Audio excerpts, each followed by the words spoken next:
Good morning student, welcome to my channel GTS academy. आज हम पढ़ने जा रहे हैं चैप्टर नंबर 7 AC करंट का लेक्चर नंबर 4। ओके, तो हम बात कर लेते हैं AC करंट में हमने अभी तक क्या पढ़ लिया है। हमने पढ़ लिया है AC और DC के बीच का कंपैरिजन, क्या क्या इसमें दोनों के बीच में क्या क्या डिफरेंस होते हैं, कौन बेस्ट है कौन अच्छा है, किसकी फ्रिक्वेंसी कितनी होती है, ये हम डिस्कस कर चुके हैं। ओके, इसके बाद हमने पढ़ा था मीन वैल्यू और पीक वैल्यू को हम डिफाइन कर चुके हैं कि मीन वैल्यू कितनी होती है, पीक वैल्यू क्या होती है करंट की, AC करंट की। उसको एक बार रिवाइज कर लेते हैं और आज का जो हमारा टॉपिक रहेगा वो रहेगा RMS value of AC current. Okay, तो पहले पीक वैल्यू को जो पिछले लेक्चर में पढ़ा था उसको एक बार डिस्कस कर लेते हैं। तो जो पीक वैल्यू होती है वो मैक्सिमम वैल्यू होती है, इज मैक्सिमम वैल्यू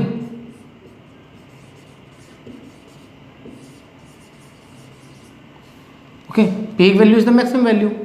ओके, हमें पता है कि I equals to I naught sine omega t होता है। पिछले लेक्चर में हमने पूरा डिस्कस किया था कि जो I मीन की वैल्यू निकल के आती है that is 0.637 of I peak. Okay, इसको लिखने का तरीका क्या होता है, I is equals to 0.637 of I naught. Okay, पिछले लेक्चर में हम डिस्कस कर चुके हैं कि ये वैल्यू कहाँ से आती है, कितनी होती है। ओके, तो यहाँ से हमें एक रिलेशन मिलता है जो कि बताता है कि जो पीक वैल्यू है और जो मीन वैल्यू के बीच का रिलेशन क्या होता है। ओके, जो मीन वैल्यू होती है वो 63.7% ऑफ पीक वैल्यू होती है, ये हम डिस्कस कर चुके हैं पिछले लेक्चर में। ओके, तो आज का जो हमारा मेन फोकस रहेगा वो किस पर रहेगा। एक और वैल्यू होती है जो कि हमें डिस्कस करनी होती है AC करंट के बारे में, वो होती है उसकी root mean square value. Okay, what is this root mean square value. Okay, तो इसके बारे में पहले थोड़ा समझ लेते हैं कि हम इसे क्यों पढ़ते हैं।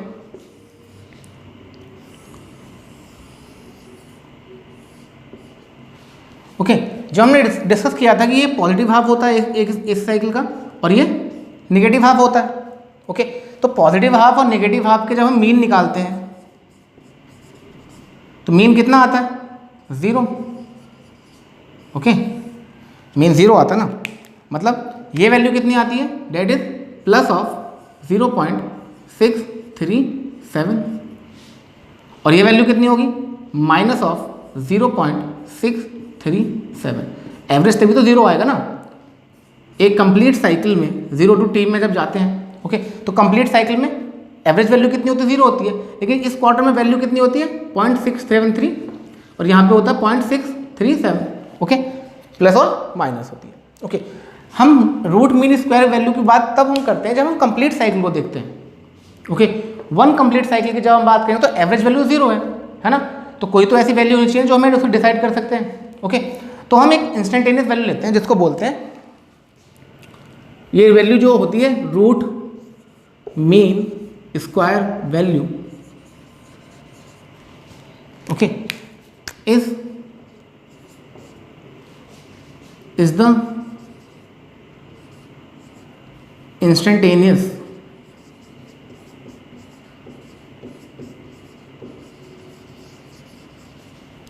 instantaneous value of AC okay, this is the instantaneous value. Okay, और ये वैल्यू हम इसलिए डिफाइन करते हैं जिससे कि हमें ये पता चल जाए कि कंप्लीट साइकिल की जो वैल्यू निकल के आती है वो कितनी होती है। ओके, क्योंकि एवरेज वैल्यू 0 है और पीक वैल्यू क्या होती है, पीक वैल्यू कोई एक मैक्सिमम पॉइंट होता है, दिस इज पीक वैल्यू। तो हमें एक ऐसी वैल्यू भी चाहिए थी जो कि हमें इस साइकिल के किसी भी पॉइंट पे हमें एक वैल्यू दे पाए जो कि एक पर्टिकुलर वैल्यू होगी, तो उसको हम कहते हैं इंस्टेंटेनियस वैल्यू और यही RMS वैल्यू होती है जिसको हम डिफाइन करते हैं। ओके, तो इसके बारे में पढ़ लेते हैं कैसे फाइंड आउट करते हैं और इसकी वैल्यू कितनी निकल के आती है। Okay,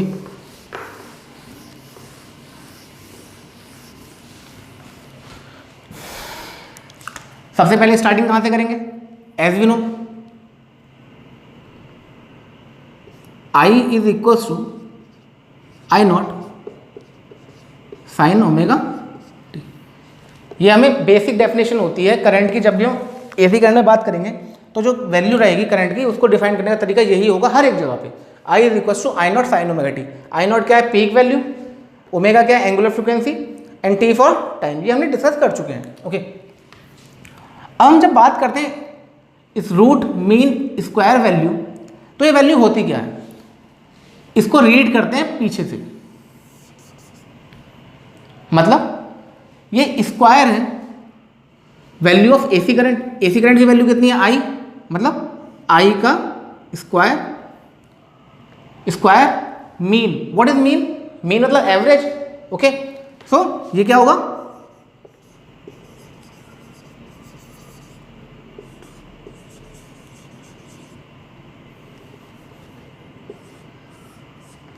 average value of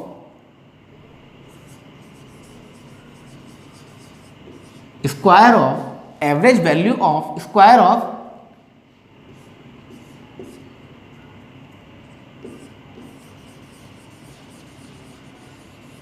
AC current. Average value of square of AC current. Okay, square mean average और रूट मतलब इसका कंप्लीट रूट। ओके, इसी को बोलते हैं RMS value.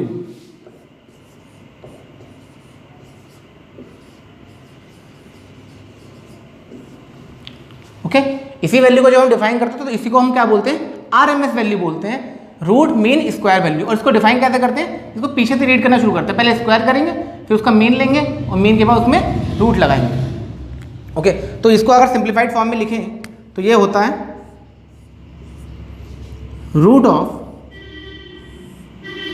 Okay, I square की एवरेज वैल्यू।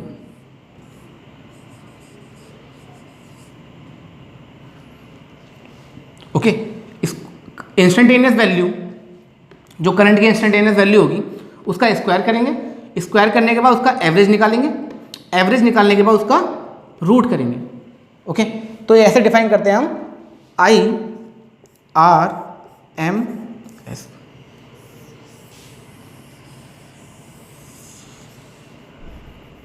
ओके, तो कहीं भी जब हम किसी भी वैल्यू की बात, देखो हमारे घर में जो करंट आता है, एसी करंट जो आता है, ओके, तो उसकी जो वैल्यू होती है, मान लेते हैं 5 एम्पियर करंट आ रहा है हमारे घर में।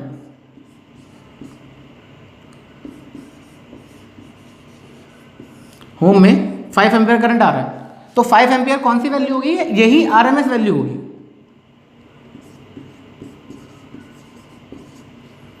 ओके, और इसका रिलेशन आ जाएगा हमारा किसके साथ, जो पीक वैल्यू होगी, और जो कि कितना होता है 0.707। अभी इसको फाइंड आउट करेंगे ये वैल्यू कहां से निकल के आती है। ओके, सो हमारे घर में जो भी वैल्यू आती है वो आरएमएस वैल्यू ही होती है। ओके, सो हम डिफाइन कर लेते हैं कि आरएमएस वैल्यू को फाइंड आउट कैसे करते हैं। ओके, तो ये जनरल फॉर्मूला हो जाएगा इसका। अब इसका डेरिवेशन, वैल्यू हमें पता होनी चाहिए, डेरिवेशन ज़्यादा नहीं पूछा आता, लेकिन हमें ये पता है कि जब करंट की 3 वैल्यूज होती हैं तो हमें तीनों वैल्यू को डिफाइन करना पड़ेगा और उनका डेरिवेशन में आना चाहिए। मेन वैल्यू का डेरिवेशन हमने पिछली वाली लेक्चर में कर लिया था, तो इस लेक्चर में हम देखते हैं कि आरएमएस वैल्यू कैसे फाइंड आउट करते हैं। ओके, तो आरएमएस के लिए पहले हमें स्क्वायर लेना पड़ेगा। आई स्क्वायर करेंगे तो आई स्क्वायर कितना हो जाएगा, ये that is I naught square sine square omega t. ये स्क्वायर कर लिया हमने। अब हमें इसका एवरेज लेना है ना। एवरेज कैसे लेते हैं, पिछली बार जो हमने किया था वो हमें मीन कैसे निकाला था, टाइम। ओके, टाइम, ओके, और आई स्क्वायर आई डी टी। जब हमने मीन वैल्यू निकाली तो ऐसे निकाली थी, है ना। तो मीन वैल्यू निकालने के लिए जब हम ये चीज कर रहे थे,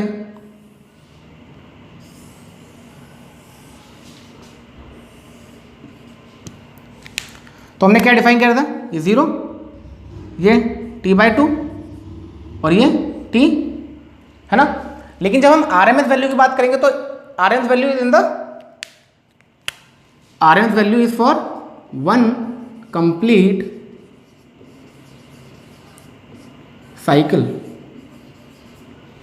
ओके, मीन वैल्यू निकाल लेते हैं हम आधे के लिए निकाल लेते हैं, लेकिन जब हम RMS वैल्यू निकालेंगे तो कंप्लीट के लिए निकालेंगे, पॉजिटिव के लिए और निगेटिव के लिए। तो हमारा मीन का जो आई एवरेज का जो फॉर्मूला हो जाएगा for finding the RMS value, वो कितना हो जाएगा? That will be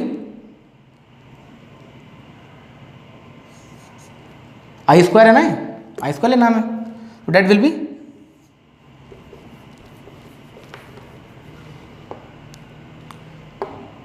one upon T.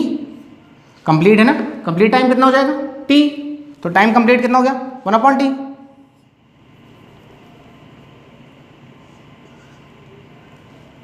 Integration कहां से कहां होगा, मतलब कहां से कहां तक लेना है हमें टाइम?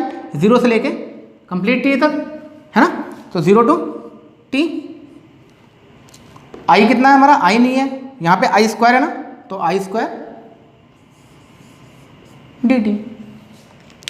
ओके, तो ये हमारा फॉर्मूला हो जाएगा जहां से हमें ये फाइंड आउट करना है RMS वैल्यू। ओके, तो ये बात समझ में आ गई यहाँ तक कि आई एवरेज जो निकालना है स्क्वायर करके, स्क्वायर करना है यहाँ पे, तो डेट्स वाई हमने स्क्वायर कर दिया, स्क्वायर कर दिया तो one upon t complete cycle के लिए, integration from zero to t complete cycle, I square d T.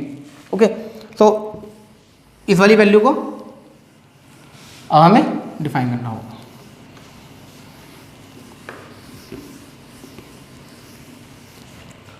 अब सिंपल डेरिवेशन चलेगा, कोई हार्ड डेरिवेशन नहीं है, सिंपल सा डेरिवेशन है, समझ लेते हैं इसको। तो I average square is equals to कितना हो जाएगा? One upon t zero to t I square d t. ये हो गया। T is equals to two pi by omega, ये पता है हमें, ये हमें पता है। ओके, तो यहाँ वैल्यू पुट करते हैं, तो I average square will be equals to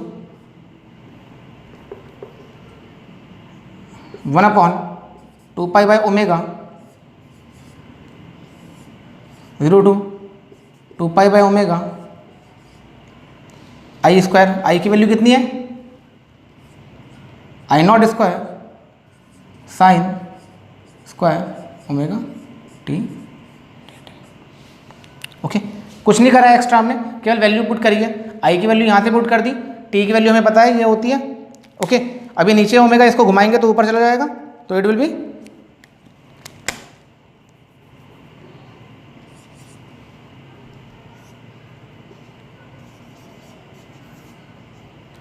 I average square is equals to omega upon two pi. तो दोबारा लिख लेते हैं,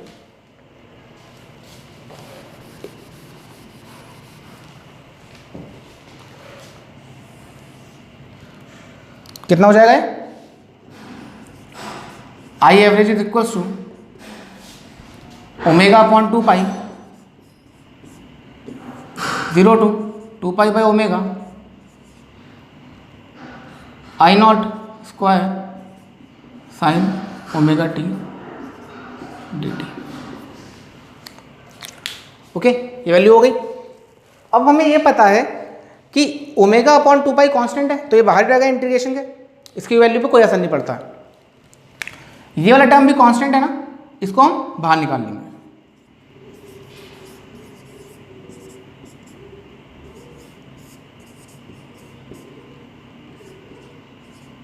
आई नॉट स्क्वायर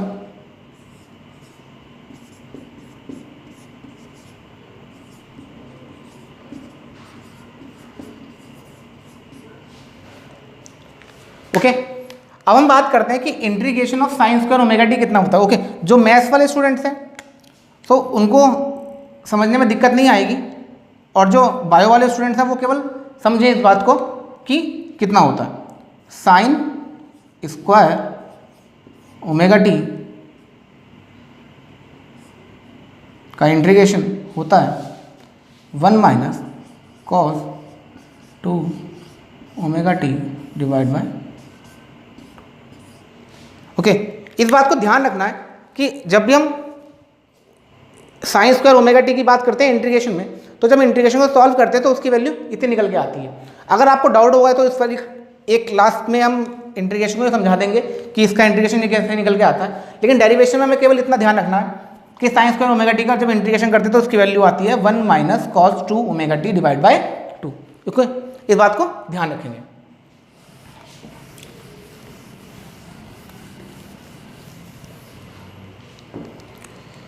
ओके, तो अब देखते हैं तो आई एवरेज कितना हो जाएगा। I average square will be equals to omega upon 2 pi, जो कि पहले से ही है, आई नॉट स्क्वायर पहले से है, इंटीग्रेशन ऑफ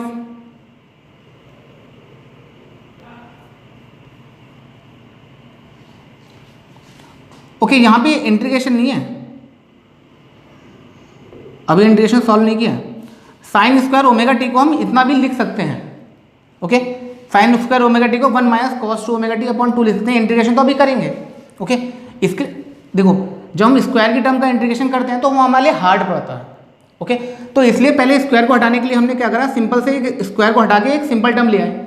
ओके, जब सिंपल टर्म हमारे पास आ जाएगी तो इसका हमें इंटीग्रेशन करने में कोई भी दिक्कत नहीं आएगी। तो समझते हैं 2 पाई बाय ओमेगा है पहले से।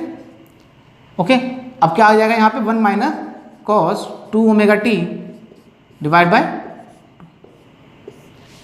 ओके, ये हो गया इसकी वैल्यू यहाँ पे आके। अब हम देखते हैं इसका इंटीग्रेशन कितना होता है।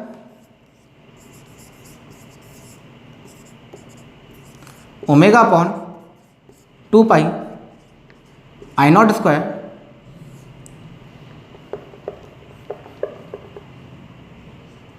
Omega upon 2 pi I naught square.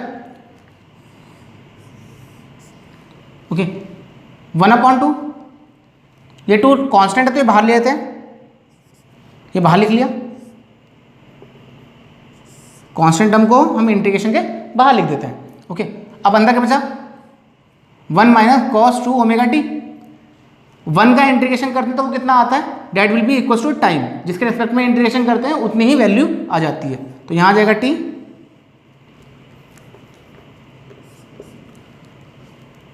Minus cos 2 omega t का इंटीग्रेशन कितना होता है, sine 2 omega t divide by 2 omega.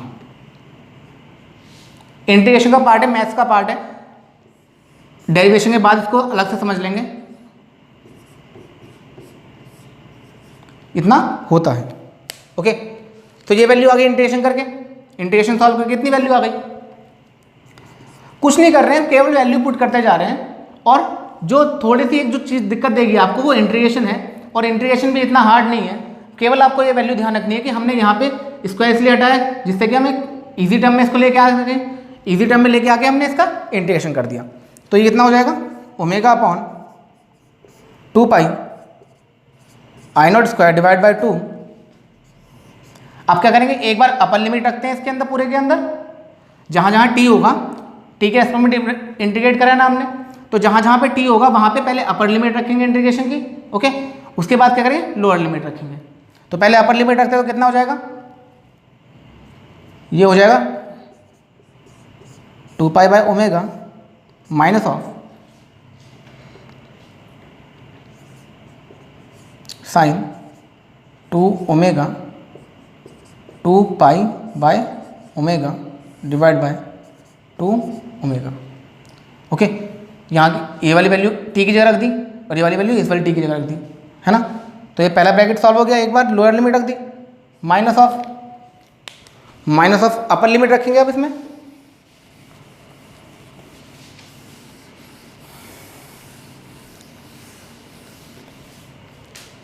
Minus of upper limit कितनी हो जाएगी, 0 की वैल्यू जब टी में 0 रखेंगे तो ये 0 हो जाएगा, और minus minus plus, minus minus plus, plus of T की जगह 0 रखेंगे तो यहाँ पे कितना होगा, साइन 0, है ना।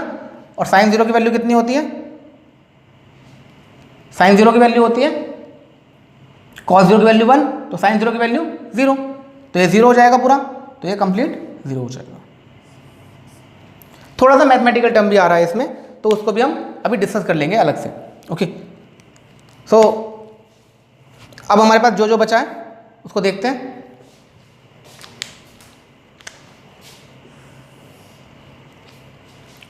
Date is omega upon 2 pi I naught square divide by 2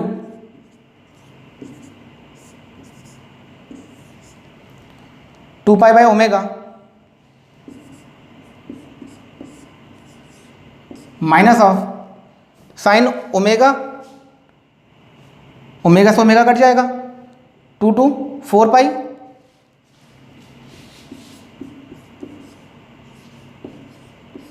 sign 4 pi upon 2 omega. Okay,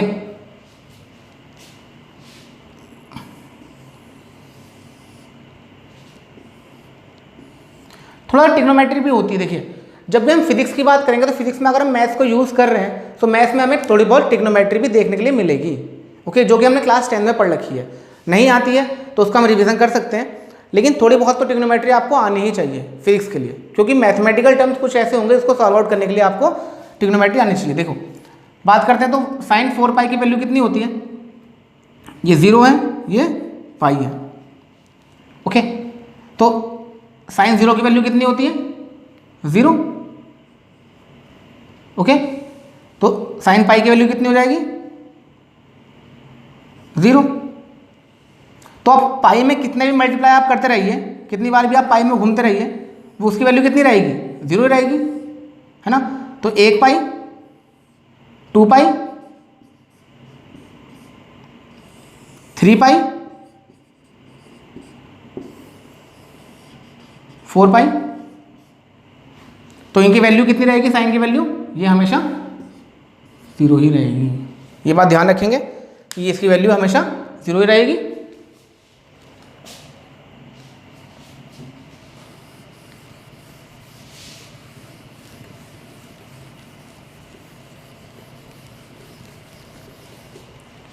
तो अब हमारे पास क्या बचा? केवल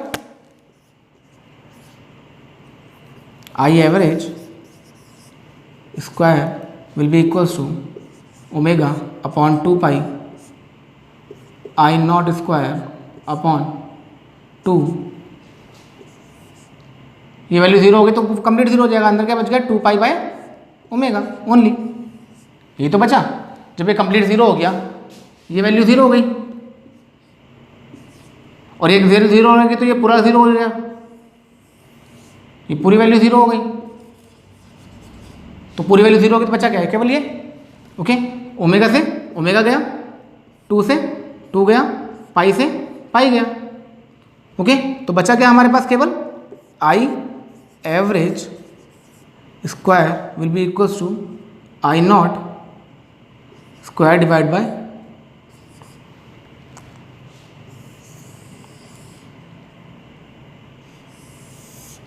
ओके। ये वैल्यू सबसे ज़्यादा इंपॉर्टेंट है जो निकल के आई है। आई एवरेज स्क्वायर की वैल्यू कितनी आ गई? I naught square divide by 2। Okay, तो अब जो हमारे पास वैल्यू बची है, हमें आरएमएस वैल्यू निकालनी थी। आई एवरेज का स्क्वायर हमारे पास आ गया है, और आरएमएस वैल्यू कितनी होती है? आई आरएमएस क्या होता है? Root of I square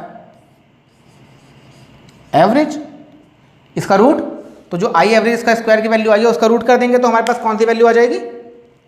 we will able to get the value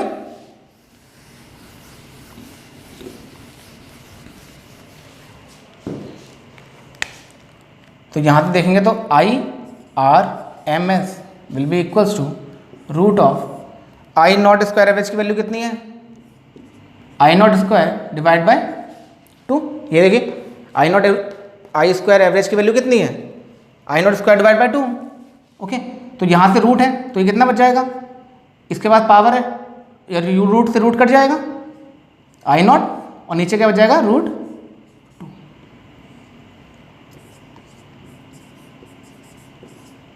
I R M, और 1/√2 की वैल्यू कितनी होती है?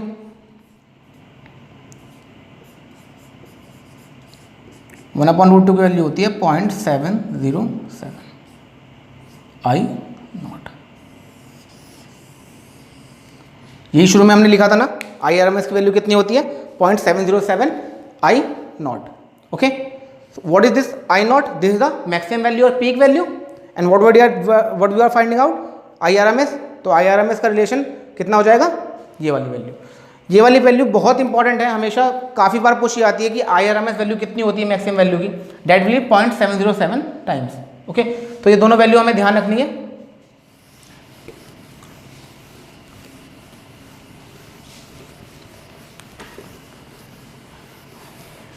So we have discussed about the I mean, which is equals to I naught or 0.637 of I naught. Okay, second value क्या है, IRMS is equals to 0.707 of I naught।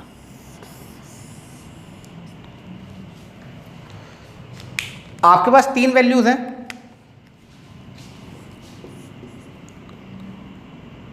Peak value,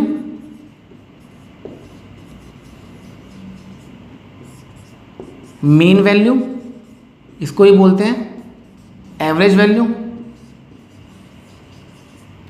और RMS value. Okay, तीनों value का relation हमें पता चल गया। दो इक्वेशन हमारे पास हैं, तीन वैल्यूज हैं। क्वेश्चन कैसे बनता है इससे, आपको एक वैल्यू दे रखी होगी और आपसे दूसरी वैल्यू पूछी होगी, मतलब आपको RMS वैल्यू दे रखी होगी तो आपसे पीक वैल्यू निकलवा लेगा, आपको मीन वैल्यू दे रखी होगी तो आपसे RMS वैल्यू निकलवा लेगा, आपको पीक वैल्यू दे रखी होगी आपसे मीन वैल्यू निकलवा लेगा। तो इस तरह के क्वेश्चन बनते हैं। एक छोटा सा क्वेश्चन देखते हैं और आज का लेक्चर यहीं खत्म करते हैं।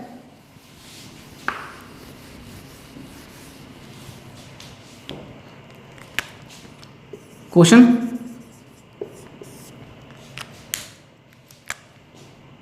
If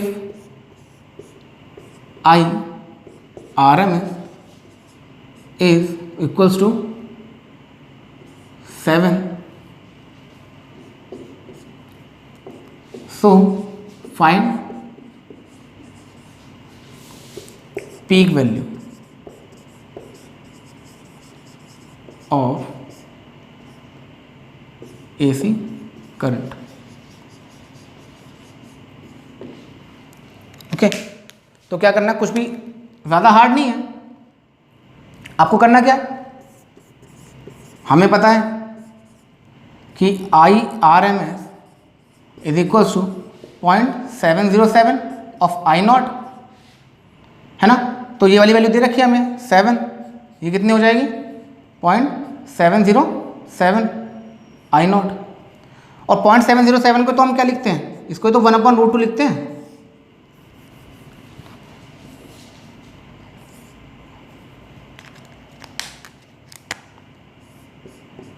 1/√2 that will be equals to I naught.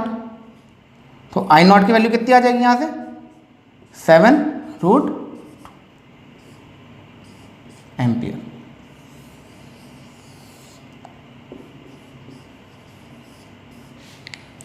Okay, तो इस तरह का क्वेश्चन इससे पूछे भी जा सकता है। तो आज के लिए इतना ही। हमने आज जो डिस्कस किया है, हमारी तीनों वैल्यूज पूरी हो गई, मीन वैल्यू, पीक वैल्यू और RMS वैल्यू। इस पे एक क्वेश्चन बनता ही बनता है और हमें ज़्यादा अलग से कुछ नहीं करना होता। हमें केवल ये देखना है कौन सी वैल्यू हमें गिवन है और कौन सी वैल्यू हमें फाइंड आउट करना है। इसका क्या इंपॉर्टेंस होता है कि हाँ इसका यूज़ होता है, इसकी ये सब चीज़ें हम अगले लेक्चर में पढ़ेंगे। तो आज के लिए ये लेक्चर कंप्लीट करते हैं, और अगर कोई भी डाउट या कोई भी क्वेरी होती है तो आप मुझसे मेरे चैनल पर पूछ भी सकते हैं और आप मुझे कॉन्टैक्ट भी कर सकते हैं। तो आज के लिए इतना ही, थैंक यू।